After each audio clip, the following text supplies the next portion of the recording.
J'aime bien la thématique que vous avez ici. Je pense que c'est depuis l'été que vous avez cette thématique-là. Je suis l'Église. Combien ici vous êtes là depuis le début de la thématique Je suis l'Église? Waouh! Génial! Alors moi, je prends le train en marche. J'ai tellement aimé cette thématique-là. Je priais, Seigneur, parle-moi concernant cette thématique-là pour l'Église. Et vous savez, quand on regarde ce que la Bible dit, quand on regarde ce que la Bible raconte sur l'Église, je suis l'Église, quand on regarde ce que la Bible dit concernant l'Église, depuis le début de l'Église, à la Pentecôte, vous savez, quand l'Esprit est descendu dans la chambre haute, l'Église est née. Donc, depuis les Actes des Apôtres jusqu'à la fin, à l'Apocalypse, si vous observez ce que la Bible dit concernant l'Église, waouh! La Bible parle des choses extraordinaires sur l'Église. Ce que la Bible raconte sur l'Église est merveilleux, c'est gloire, c'est majestueux. C'est extraordinaire. Je suis béni quand je prends le temps de regarder comment est-ce que la Bible parle de l'Église. Et il y a des textes que j'aime lire concernant l'Église. Et parmi ces textes-là, eh bien, il y a le livre d'Éphésiens. D'ailleurs, si vous avez votre Bible, on va le lire ensemble. Dans Éphésiens, on va aller voir « Je suis l'Église » à partir de ce verset-là, de ce texte biblique-là. Éphésiens, le premier chapitre.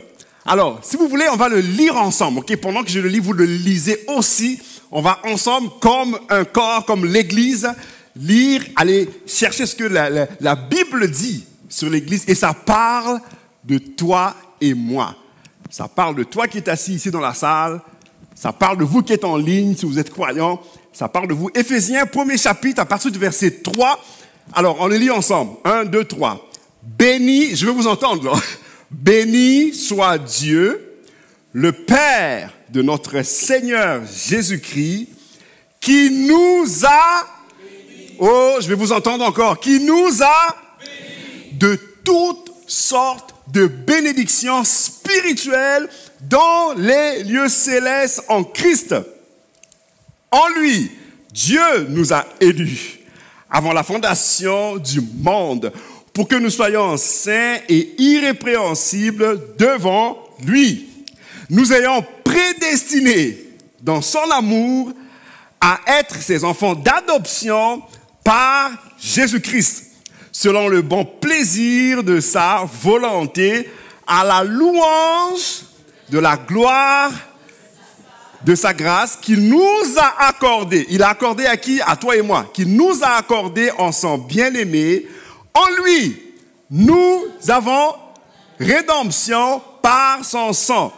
La rémission des péchés, c'est une bonne nouvelle, selon la richesse de sa grâce que Dieu a répandue, comment? Abondamment sur nous, par toute espèce de sagesse et d'intelligence.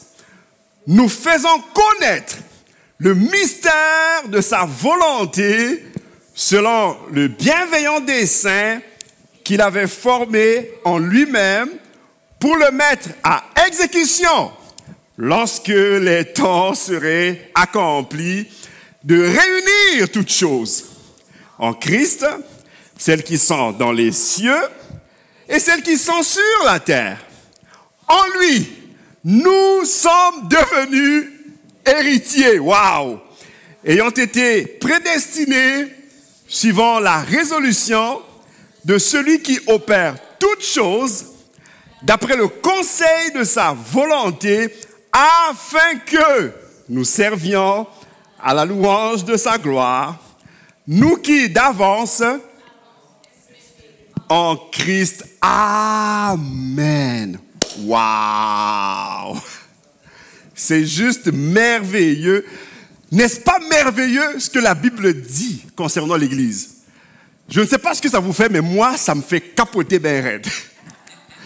Je lis ça, puis j'ai le goût de louer parce que ça parle de moi. Je suis l'Église. Ça parle de toi. Ça parle de qui nous sommes, de ce qu'on va être, notre destinée, ce qui nous attend. Il n'y a que des belles choses qui nous attendent si tu persévères. si tu lâches pas. Alors, je suis béni de voir ce que la Bible dit concernant l'Église. Et il y a un autre passage, je suis juste en train de faire un peu une introduction de mon message. Il y a un autre passage que j'aime particulièrement, toujours encore dans Éphésiens, qui parle de l'Église. Je suis l'Église.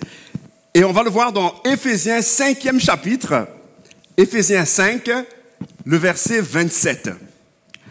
Alors, ça va dire ceci, parce que ce verset-là nous parle vraiment de qu'est-ce qui nous attend en tant qu'Église. Nous avons une destinée. Hein? Notre vie ne se limitera pas juste aux souffrances d'aujourd'hui. Nous, on a plus qui nous attendent par la suite. Alors, ça parle de notre destinée, ça montre à quel point Jésus, eh bien, il prépare l'Église pour quelque chose. Il prépare l'Église pour un événement qui nous attend, les noces de l'agneau. Alors, Éphésiens 5, 27, ça dit que Jésus va se présenter l'Église à lui-même. Comment? Une Église rayonnante de beauté. Regarde ton voisin, dis-lui, savais-tu que je suis beau, moi? Je suis belle. Une Église rayonnante de beauté, sans tache, ni ride, ni aucun défaut, mais digne de Dieu et irrépréhensible. Voici notre destinée. On s'en va vers ça. Irréprochable, on s'en va vers ça. Alors, c'est ce qui nous attend. Et moi, personnellement, quand je lis ces passages-là, j'ai le goût de louer. J'ai le goût de louer. Je me dis, Seigneur, non, je ne regarderai pas juste aux problèmes d'aujourd'hui. Je ne m'attarderai pas juste au combat d'aujourd'hui. Je ne vais pas juste me limiter à voir tous ces défis qu'on a aujourd'hui, tous les problèmes qu'on a aujourd'hui. Des fois, ça va mal à la chope, comme on dit, là. Je ne vais pas m'arrêter à ça, je ne vais pas m'arrêter à mes limitations, je ne m'arrêterai pas à mes défis d'aujourd'hui, parce qu'il y a quelque chose de plus grand. Il y a quelque chose de plus grand qui s'en vient. Je veux fixer mes yeux sur ce qui s'en vient. Je veux fixer mes yeux sur cette destinée que tu es en train de mettre en place. Je veux voir avec les yeux de l'esprit. Je veux commencer déjà à célébrer ma destinée. Je ne m'arrêterai pas juste au combat d'aujourd'hui. Je ne m'arrêterai pas aux problèmes, aux bobos, les bobos qu'on a aujourd'hui. Mais je vais lever la tête en tant qu'Église et voir ma destinée au loin. Et lorsque je vois ma destinée au loin, je veux me réjouir parce que je sais que tu vas le faire, tu vas l'accomplir. Prenez un instant, pensez juste un instant à toutes les faiblesses de l'Église aujourd'hui, partout à travers le monde. Pensez un instant à tous les défis de l'Église aujourd'hui, partout à travers la planète. Pensez un instant à toutes les lacunes qu'on peut avoir en tant qu'Église, ok? Église en tant que bâtiment, Église en tant que personne, en tant que peuple, en tant que nous, là. Pensez un peu à tous les combats qu'on a, les frustrations, des fois la déception, découragement, des fois on n'a plus le goût d'avancer, des fois on veut tout lâcher là. Pensez un instant à tous ces défis-là et dites-vous une chose. Le Seigneur va se servir de tous ces problèmes-là pour nous rendre plus forts, glorieux et rayonnants de beauté. C'est ce qu'il a dit. Comment qu'il va le faire? Demandez-moi pas, je ne le sais pas. Seigneur, comment tu vas le faire? Il a un plan, lui. Mais il va le faire parce qu'il tient toujours ses promesses. S'il a dit qu'il va faire de toi une église glorieuse, oh, regarde bien ce qui va arriver tantôt là dans ta vie. Il va arriver des rendez-vous, des moments divins où ta vie va être transformée. Il y a des gens que Dieu va placer autour de toi, que ce soit dans ta famille, dans le quartier, partout. Il y a des événements que Dieu va placer, va disposer pour te transformer. Il va le faire. Il va le faire. Là, je peux penser dans votre tête, ouais, ben tu connais pas ma vie, moi là. Je ne sais pas tous mes combats que j'ai, là. Je tombe à chaque fois, j'essaie, puis je retombe encore dans le même péché. Moi, ce que je sais, c'est que Dieu va le faire. Il va te sortir de là. Je ne sais pas quand, je ne sais pas comment, mais check bien ce qu'il va faire tantôt. Et je crois avoir quand même une petite idée de comment il va le faire. Je pense qu'il va le faire par le Saint-Esprit. Parce que de nos propres forces, on n'y arrive pas. Oubliez ça, là. On ne peut pas y arriver de nous-mêmes, être une église rayonnante, glorieuse, sans tache, ni ride, ni défaut. Waouh, c'est tout un défi, ça là. Mais il va le faire par son esprit. Il l'a promis. Ça te concerne toi, ça me concerne moi aujourd'hui. Dieu va tenir sa promesse, je le crois. Quelqu'un devrait dire amen à cela. Il va le faire. Alors, ne te laisse pas décourager parce que tu vois les luttes que tu vis aujourd'hui. Le Seigneur, il a promis de faire une œuvre merveilleuse avec toi. Il y a une pensée qui m'a traversé l'esprit pendant que je méditais pour cette réunion. Et combien ici, vous vous souvenez de ce que Adam, dans le jardin d'Éden, de ce que Adam a dit lorsqu'il a vu Ève pour la première fois? Comment il s'est écrié lorsque Adam a vu Ève? Est-ce que c'est mon micro qui crache, hein? Ça se peut-tu? Anyway. Alors, lorsque Adam a vu Ève, il a dit « Waouh !» C'est le même « waouh » que je prononce, là. Et je dis ça chaque fois quand je vois ma femme. Waouh! Adam a vu Ève, il a dit waouh! Solo, c'est vraiment l'os de mes os, la chair de ma chair. Je l'appellerai femme, mon épouse. Adam était comblé. Savez-vous quoi? À la fin du processus, parce que l'Église est présentement en préparation. On est dans un processus de transformation. C'est douloureux des fois, c'est inconfortable, on n'aime pas ça. Puis là, ça emmène les frustrations, la déception, on est abattu, découragé. On est dans un processus de transformation, de changement. Le Seigneur, à chaque jour, est en train de faire une œuvre en nous, puis on n'aime pas ça. Mais à la fin du cheminement, à la fin du parcours, Jésus va regarder l'Église et il va agir exactement comme Adam. Il va dire « Waouh !»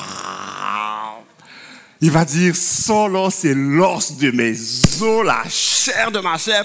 Pourquoi? Parce qu'elle est tirée de moi. L'Église va être tirée de Jésus, de son esprit. Et Jésus va être tellement, tellement en amour, il va te marier pour toute la vie. Pour l'éternité. On va passer l'éternité avec lui. Mais en attendant, il faut que tu saches que tu as besoin de persévérer. Et oui, ce n'est pas toujours facile. Des fois, c'est vraiment désagréable. Puis on se dit, Seigneur, et je sais, moi j'ai fait cette prière-là moi aussi. Seigneur, jusqu'à quand? Jusqu'à quand? J'ai crié cette prière-là des jours et des jours. Tu sais, quand on est tanné de quelque chose, on est tanné d'une situation, tanné d'un combat, là, on est comme, Seigneur! Et le Seigneur te dit, je travaille encore, donne-moi le temps, je suis en train de travailler. Patience, persévère, je travaille. Tantôt, là, le résultat va être merveilleux parce que tu vas être une église glorieuse, rayonnante de beauté. Tu vas être tellement belle que je vais te marier pour la vie. Est-ce que vous allez persévérer? Oui? OK, bon, mais parfait. Si vous persévérez, ben, on va tous arriver à la fin, puis on va tous passer l'éternité avec le Seigneur. Alors, j'ai juste à cœur d'ouvrir mon cœur avec vous aujourd'hui. Mon message va être très, très simple. J'aimerais vous inviter,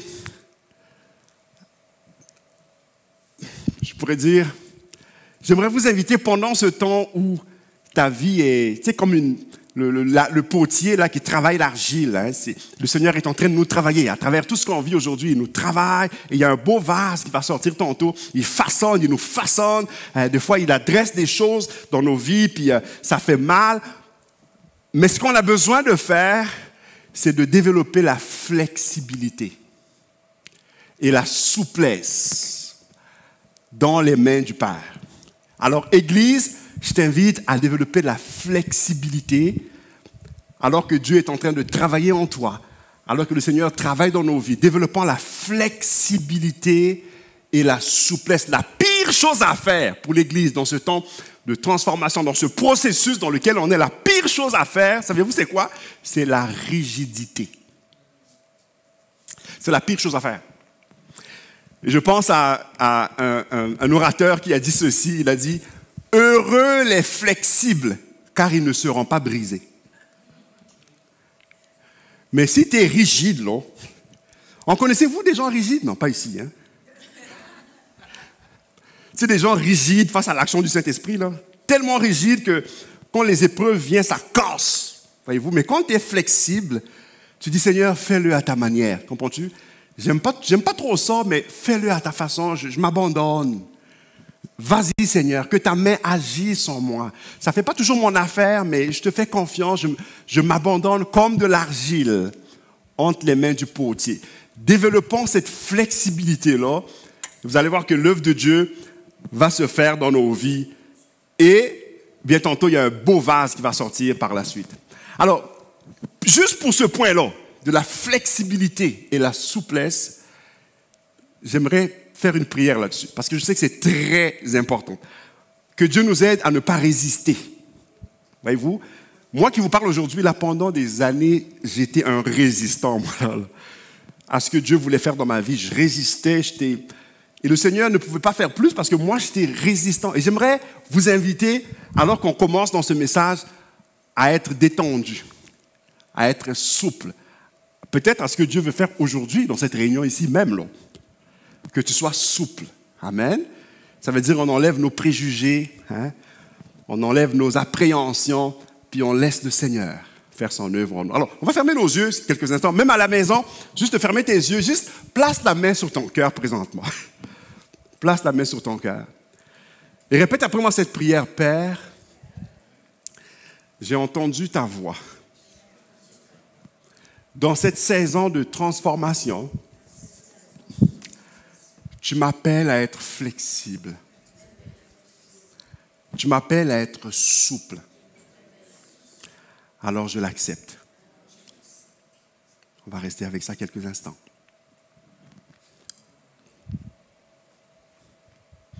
Shekaraba. Shekaraba. Shekaraba. Seigneur, alors que ton enfant a la main sur son cœur présentement, je prie que tu viennes agrandir le royaume de Dieu dans sa vie. Hey! Oh, tu viens agrandir le royaume de Dieu dans sa mentalité, dans son raisonnement. Là où il y avait de la rigidité, tu emmènes la souplesse et la flexibilité. Qu'il en soit ainsi, au nom de Jésus. Amen. Oh, mes amis, vous avez fait cette prière-là, checkez bien ce qui va se passer là. Le Seigneur, il va commencer à faire une œuvre et vous allez être challengés, là, ok, de le laisser faire. Hein? De le laisser faire. Et c'est comme ça qu'on grandit. C'est comme ça qu'on grandit dans notre marche avec Dieu. Parce que savez-vous quoi? Je suis encore dans mon introduction, ça va aller bien tantôt. Savez-vous quoi? Quand on parle de l'œuvre de Dieu dans nos vies, même dans l'Église, quand on parle de l'action du Saint-Esprit, écoutez bien la clé, ce n'est pas tant ce que toi tu fais, mais c'est ce que tu le laisses faire. Je vais répéter ça. Ce n'est pas tant ce que tu fais, mais c'est ce que tu le laisses faire. C'est ça qui fait toute la différence. Alors qu'on apprenne à le laisser faire dans nos vies et dans l'Église. OK, maintenant, mon message. Ce matin, la parole qui est sur mon cœur a pour titre « Métaphore ». Métaphore. Ça va être très simple, short and sweet, je l'espère. Je n'ai pas une horloge devant moi, mais j'ai quand même mon amour, tu me signaleras si jamais je déborde, parce que ça m'arrive des fois de déborder. Métaphore, et dans mon message aujourd'hui, comme on parle de l'Église, je suis l'Église, pour nous aider à mieux saisir notre identité d'Église, pour nous aider à mieux saisir notre mandat, notre rôle, notre position, parce que nous avons une position au ciel. En tant qu'enfants de Dieu adoptés, nous avons une position, un statut, on a une identité. Nous sommes l'Église. Alors, pour nous aider à saisir cela, je vais juste faire un survol de quelques métaphores de l'Église dans le Nouveau Testament. Quelques métaphores, quelques façons de voir différentes selon la parole de Dieu. Comment est-ce que l'Église décrit, comment est-ce que la Bible décrit l'Église? De quelle manière est-ce que la Bible présente l'Église? Et s'il vous plaît, soyez attentifs, saisissez-le parce que ça parle de toi. Ça parle de toi et moi, ça parle de l'Église. Alors, quelques métaphores sur l'Église. Alors, la première métaphore que j'aimerais souligner, parce qu'il y en a plein, là, il y en a plein, ça parle de la métaphore, l'Église en tant que temple. La Bible présente l'Église comme un temple, le temple du Saint-Esprit. Vous le savez, ne savez-vous pas que vous êtes le temple du Saint-Esprit? Donc, l'Église est présentée comme un temple. Une autre métaphore, l'Église est présentée comme un troupeau. On est le troupeau de Dieu. Ça veut dire qu'il y a quelqu'un qui nous dirige. Hein? Il y a un berger en avant. Le troupeau n'est pas supposé se diriger tout seul, parce que ça peut finir dans une falaise. Tu sais? Donc, il y a un berger en avant qui dirige. Nous sommes son peuple. On est son peuple, le troupeau de son pâturage, comme dit la Bible. Ça, c'est une autre métaphore. Il y a une autre métaphore où l'Église est présentée comme une maison. Nous sommes la maison de Dieu. Et la maison de Dieu, c'est une maison de prière pour tous les peuples et pour toutes les nations. Donc, bref, il y a toute une panoplie de métaphores qu'on retrouve dans le Nouveau Testament en particulier, parce que l'Église est née dans les Actes des Apôtres. Plusieurs façons que la Bible décrit l'Église. Mais pour ce matin, je vous ferai grâce de faire la liste de toutes les métaphores. Je vais en retenir 3 en particulier. 3 métaphores qui vont nous intéresser ce matin afin de nous aider à comprendre qui on est. Et c'est très important de comprendre qui on est. Parce que quand on dit « je suis l'Église », ok, ça mange quoi en hiver? Alors, première métaphore que j'aimerais souligner, une métaphore très très intéressante, eh bien, c'est la métaphore du corps, le corps de Christ. C'est une des façons que la Bible présente l'Église. La Bible décrit l'Église comme un corps. Un corps. Le corps de Christ. Je ne sais pas ce que ça évoque en vous de savoir que l'Église, c'est un corps. Moi, je suis toujours émerveillé devant la complexité du corps humain. J'ai étudié en biologie à l'UQAM et j'ai eu la grâce de comprendre comment ça fonctionne. Je vous assure, c'est impressionnant le corps humain. Comment Dieu comment il a créé ça? Parce que Dieu, c'est un artiste. La manière qu'il a créé le corps humain, je vous assure que ça ne peut pas être le fruit d'un Big Bang ou un hasard, un accident. C'est tout pensé, c'est tout orchestré, tout arrangé ensemble.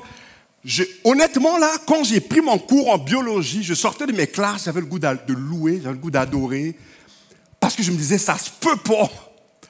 Ça se peut pas qu'il a pensé à tous ces détails-là, au niveau moléculaire, tous les détails, comment ça fonctionne. Savez-vous, j'ai appris dans mes cours que le corps humain est composé d'environ 66 000 milliards de cellules.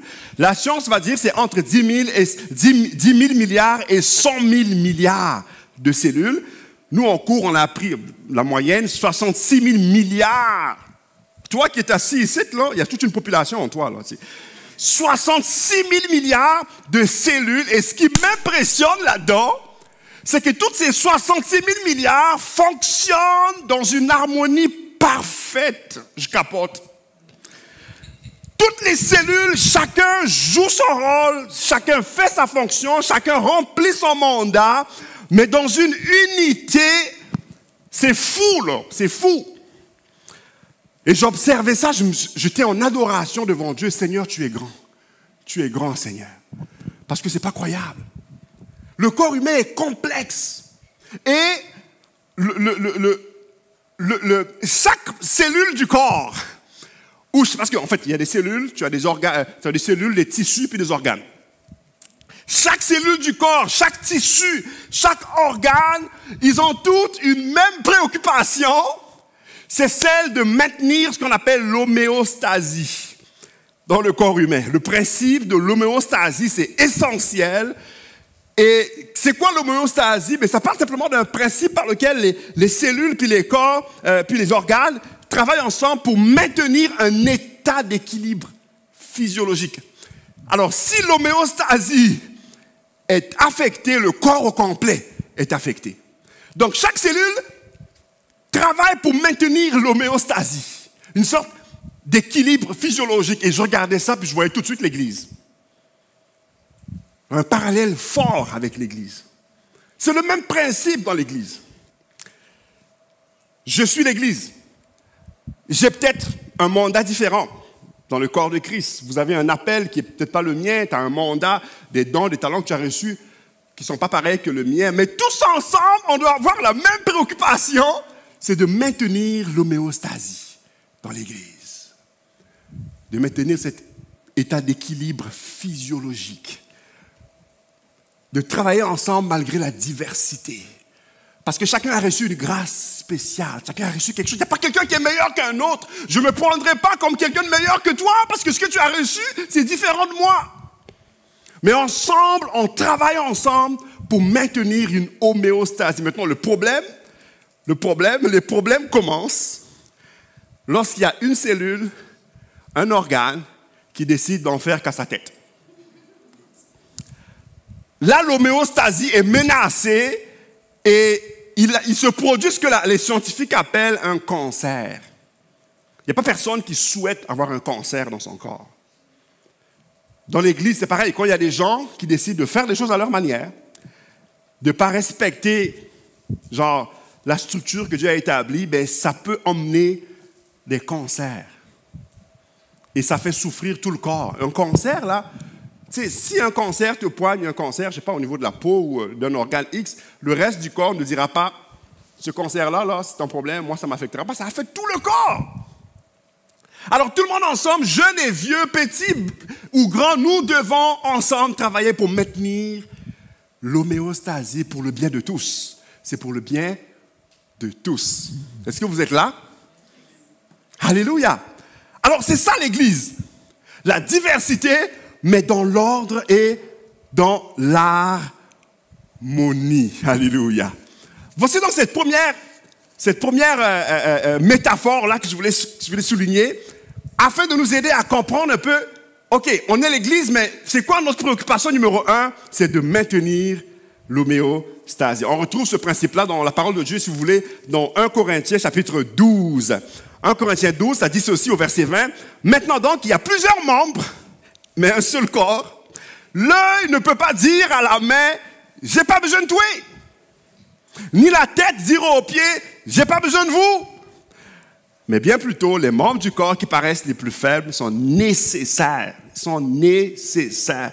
Et ceux que nous estimons les moins honorables du corps, nous les entourons d'un plus grand honneur. Ainsi, nos membres, les moins honnêtes, reçoivent le plus d'honneur.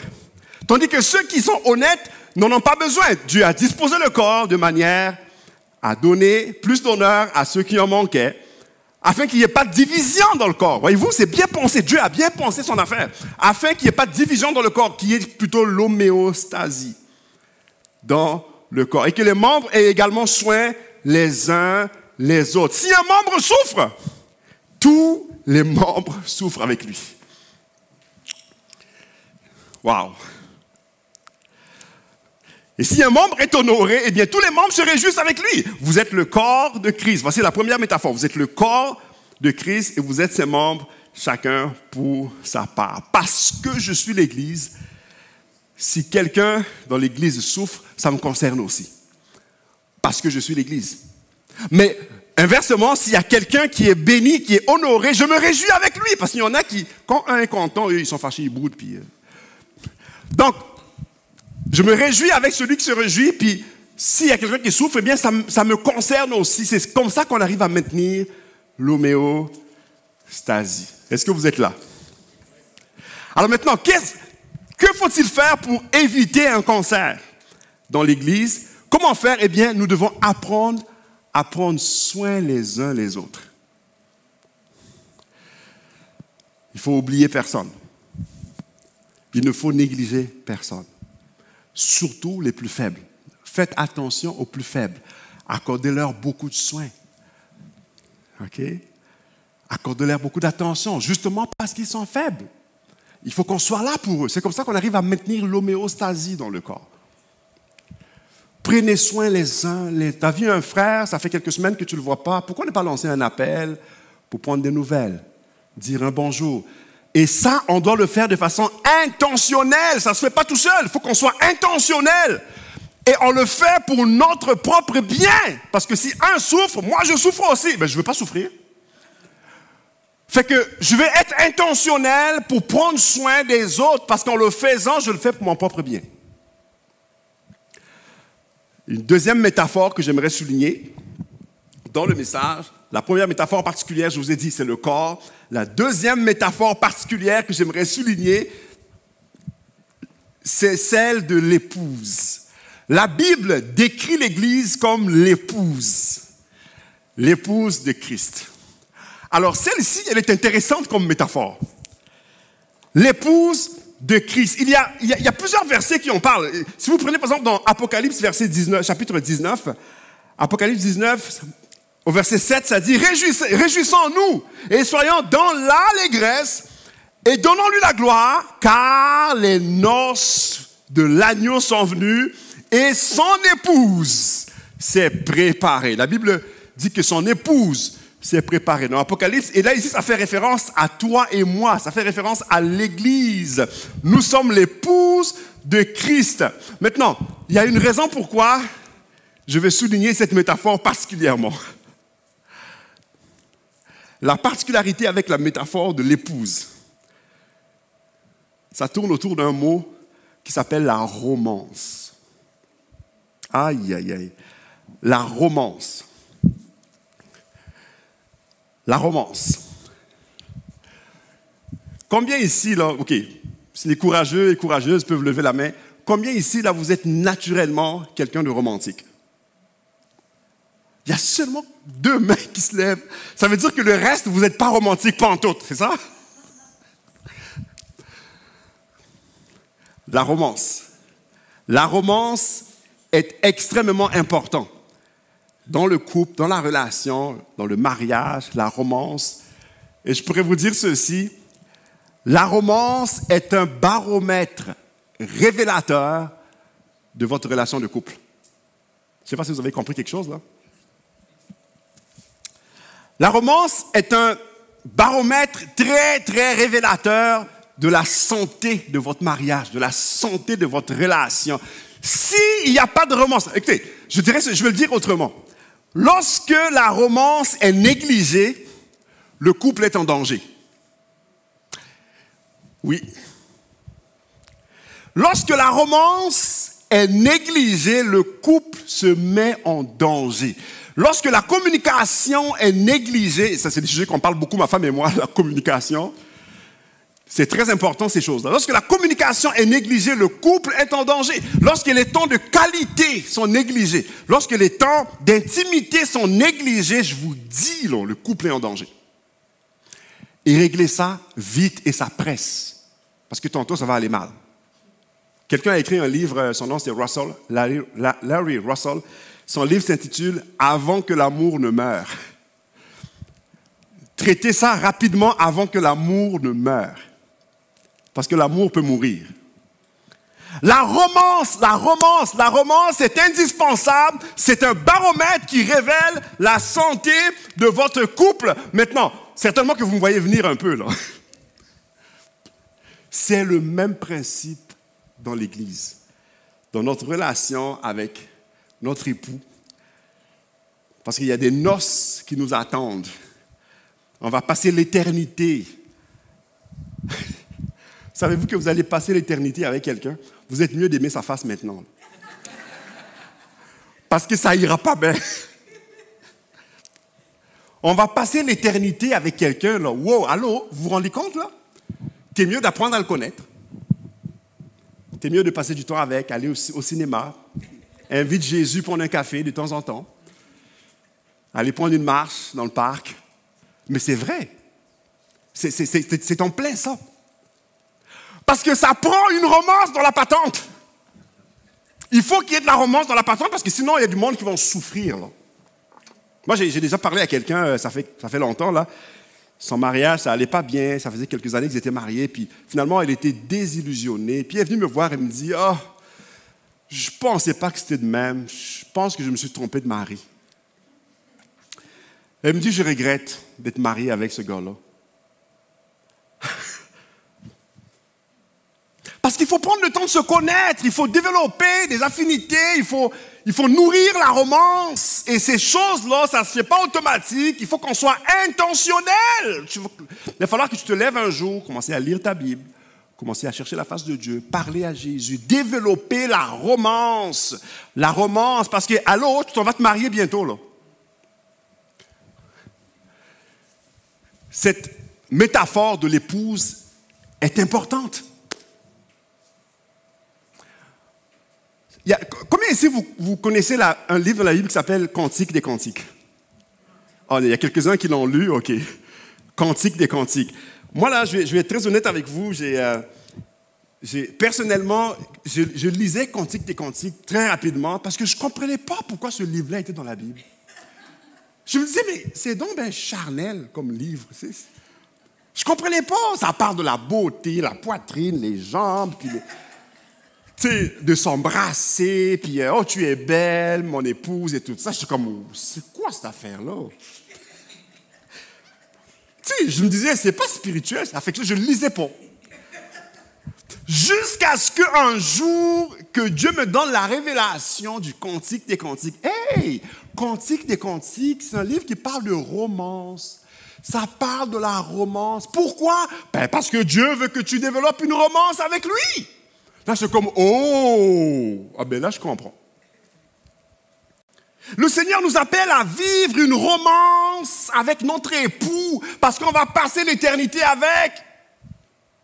C'est plate de te marier avec quelqu'un qui ne prend jamais sa douche, qui ne brosse pas ses dents. Donc, qu'on apprenne à se connaître. Le Cantique des Cantiques nous aide à développer cette romance avec Jésus. Que tu es beau, mon époux. Lisez le Cantique des Cantiques, là, ça parle que de ça. Et ça nous donne un baromètre de comment notre relation doit être avec Jésus. Oh yeah! Cantique des Cantiques nous donne un baromètre de comment notre relation doit être avec Jésus. Une relation sentimentale, une relation romantique. On doit avoir hâte de venir dans sa présence. On doit avoir hâte de passer du temps avec lui, hâte d'entendre sa voix, de courir après lui, même la nuit. C'est ce que la Tsunamite, dans Cantique des Cantiques, a vécu avec son époux. Elle pouvait courir partout dans la ville, dans la nuit, chercher son époux. Elle avait hâte de le voir. C'est comme ça qu'on doit être avec notre époux. Je suis l'Église, ben check bien ce qui va arriver, tu vas te marier, mon cher. Tu vas te marier bientôt. On doit développer cette romance. Tu sais, comme il va dire là, le psalmiste, 1 heure dans tes parvis vaut mieux que 1000 ailleurs. Qu'on puisse aimer sa présence. Aimer être là, même quand on ne parle pas, dans le silence, on est là, mais on aime être là. On aime ça. On ne veut plus quitter.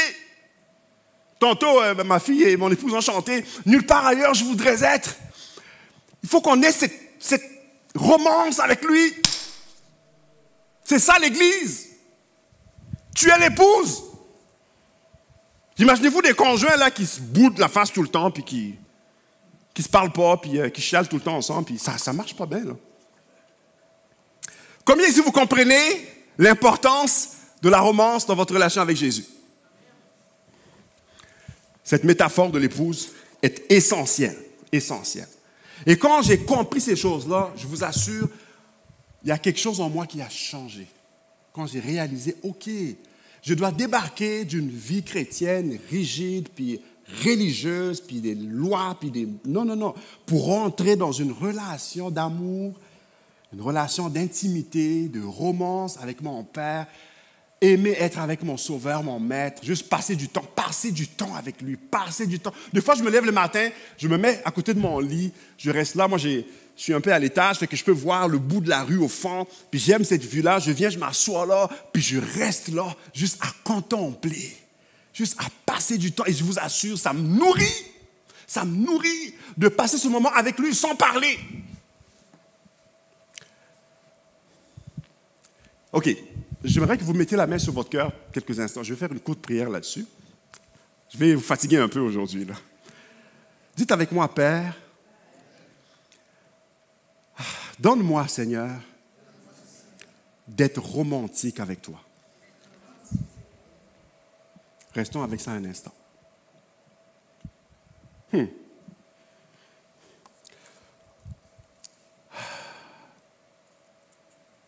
On va lui dire encore une fois, Père, déverse sur mon cœur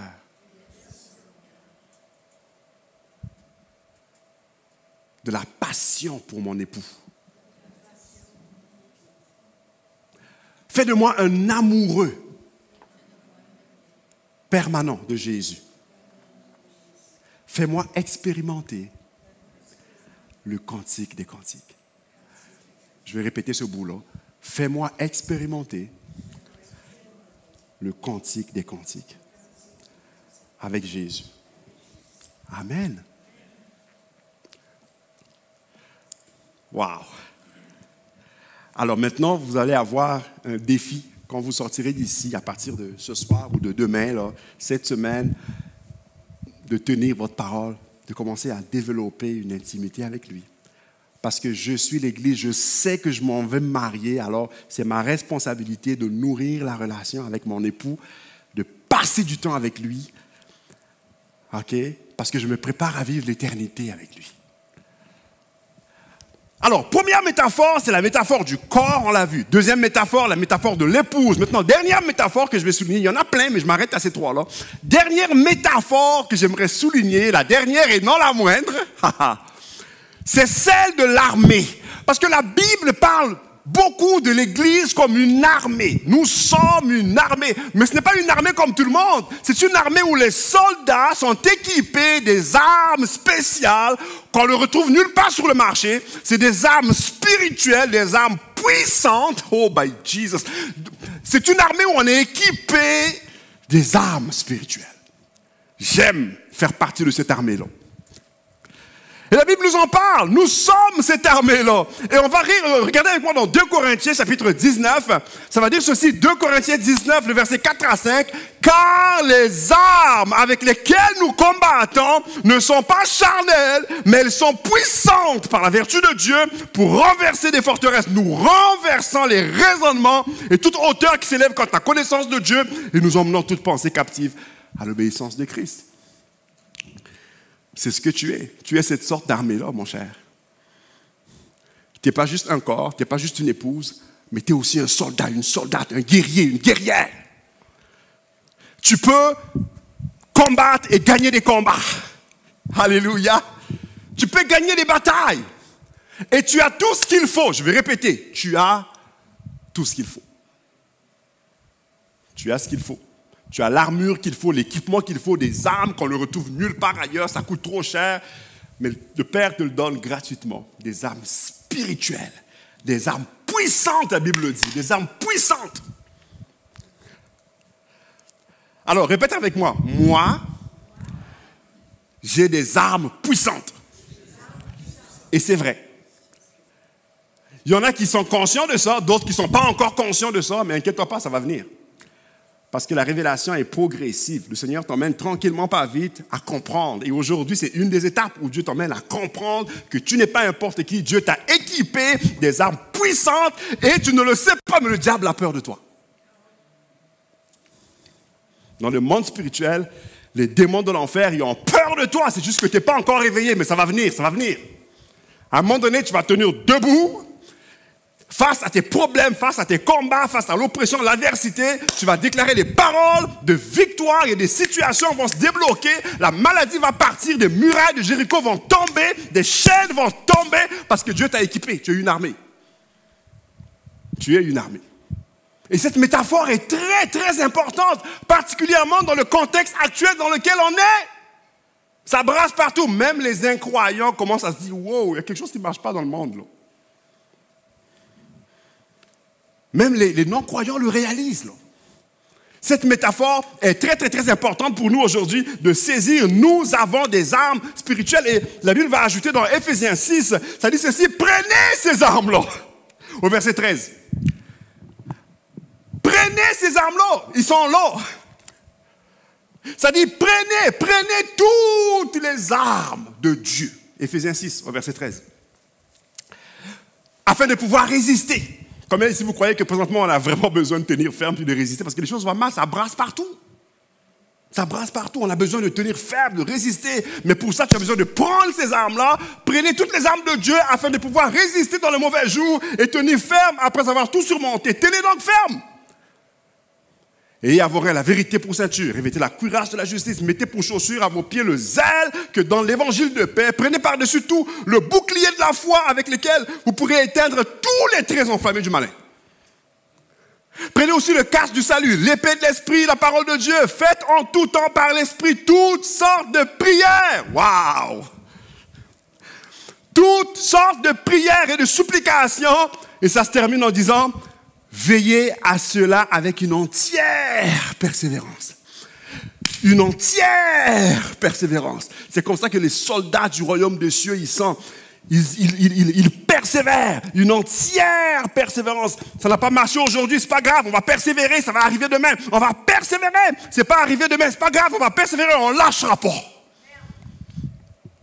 On va persévérer la semaine prochaine, le mois prochain, l'année prochaine. Il y a des gens qui ont prié pour que leur conjoint, leur enfant, leur ami viennent à Jésus. Ça a pris des années. Mais ils ont persévéré. Ils ont persévéré. Des fois, c'est au bout de 15 ans, 20 ans, 25 ans. Des fois, la personne est au chevet du lit en train de mourir. C'est là qu'il accepte Jésus. Mais il y a eu quelqu'un qui a persévéré jusqu'à la fin. Avec une entière persévérance. J'aimerais te dire aujourd'hui, toi qui es abattu, découragé, lâche pas. Lâche pas. Persévère. Parce que ton armée, eh bien, c'est une armée redoutable. L'armée dans laquelle tu es, c'est une armée qui est redoutable. Lâche pas, persévère. Persévère. Moi, j'ai compris une chose, j'en parle souvent à mon épouse. J'observe le monde. Moi, j'écoute beaucoup des nouvelles, les nouvelles internationales. Je vois comment le monde bouge, ce qui se passe partout à travers la planète. Et ça me donne un peu le pouls, le pouls de ce qui se passe. Et j'ai compris une chose, c'est que les événements difficiles dans lesquels le monde se trouve aujourd'hui, toutes les souffrances, les combats partout à travers la planète, tous ces événements-là sont simplement le reflet de l'intensité du combat qui se joue au ciel. Il y a un combat dans le monde spirituel qui est là. Il est là, le combat. Là.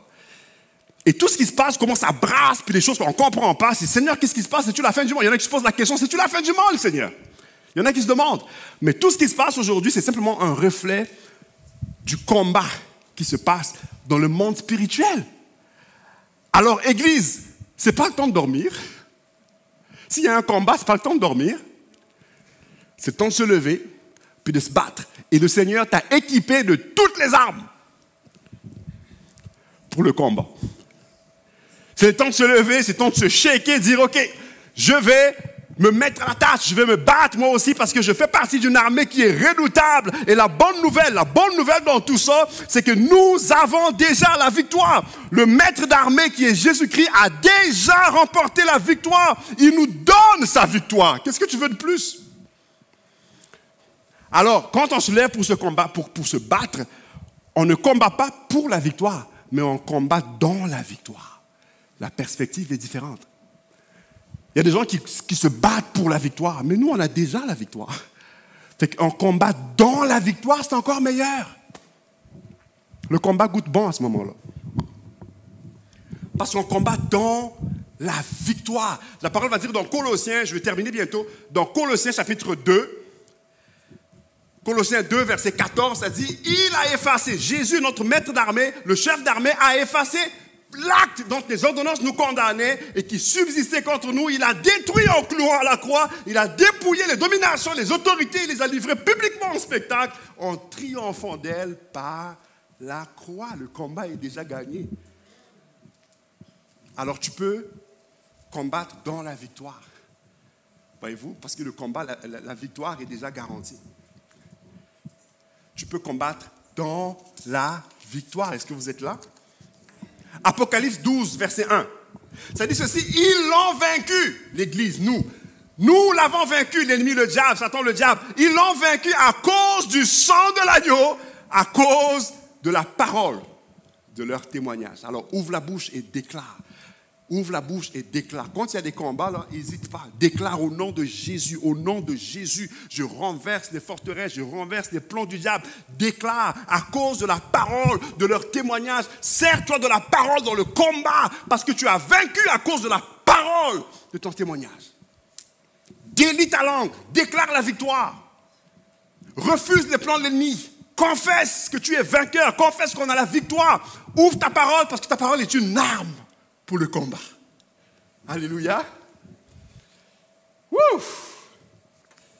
Quand je regarde à travers la Bible, comme je vous l'ai dit au début, je regarde à travers la Bible depuis la naissance de l'Église jusqu'à la fin. Je fais un survol de toutes ces métaphores-là, un survol de l'histoire de l'Église. Je regarde que, hey, regardez, à la fin du combat, c'est qui gagne?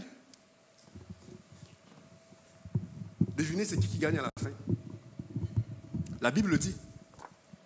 Alors, projetez-vous dans l'histoire, projetez-vous vers la fin, projetez-vous dans l'Apocalypse jusqu'à la fin. Regardez, c'est qui gagne? C'est nous autres. C'est l'Église qui gagne.